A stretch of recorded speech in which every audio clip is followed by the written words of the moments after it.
Well, here we are. Again? Again? Well, we've been meeting like this for a long time. How long have you been doing this? 26 years. Wow. 26 years, and you're only 34. I love him even more.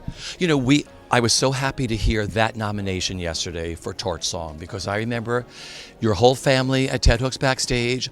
The entire cast used to come in all the time.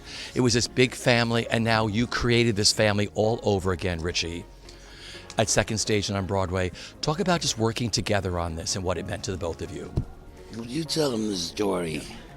So, first off, when Harvey won the Tony for the original in 1983, I was working at the Haagen-Dazs in Merrick, Long Island, and my mother called me to share the good news.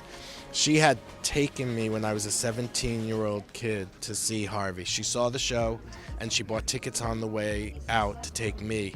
And we didn't have money to buy tickets at the box office, and never for a show we saw before.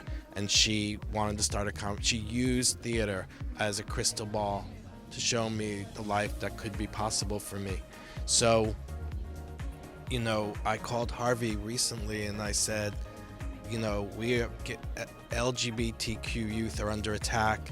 It is time that they see who the warriors were that got us all this advancement. We have to do Torch Song. They have to meet Arnold.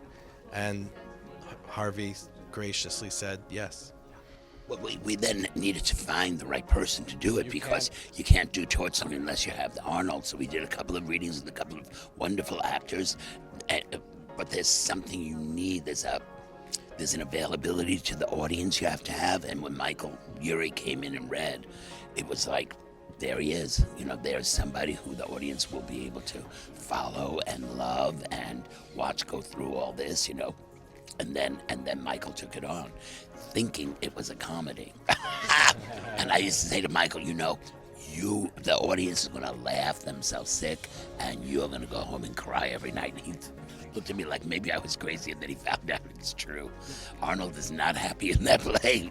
Makes the audience kind of happy, but the stuff he goes through, it's wonderful. But to watch young people watch the play again after all these years, even to watch older people. When we did the play originally, people were scared to react. We stood in the back and we would say to each other, look at the older people who are seeing themselves on stage finally.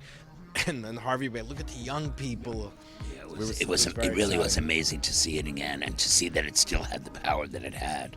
And of course, theater is a living thing, so I said, let's do a new production. And I went and I re-edited it because a lot of theaters don't do Torch Song because they think it's so long. They think it's going to be 4 hours. I said, let me come up with a version that theaters can do, and we got it down to 2 acts, 2.5 hours like most plays. And so Samuel French just published that version, so I'm so thrilled that more theaters will, because I get a lot of requests, we just want to do the first act and the third act, we can't do all three, and now they can, so that's thrilling also. It was life-changing then, it was life-changing now.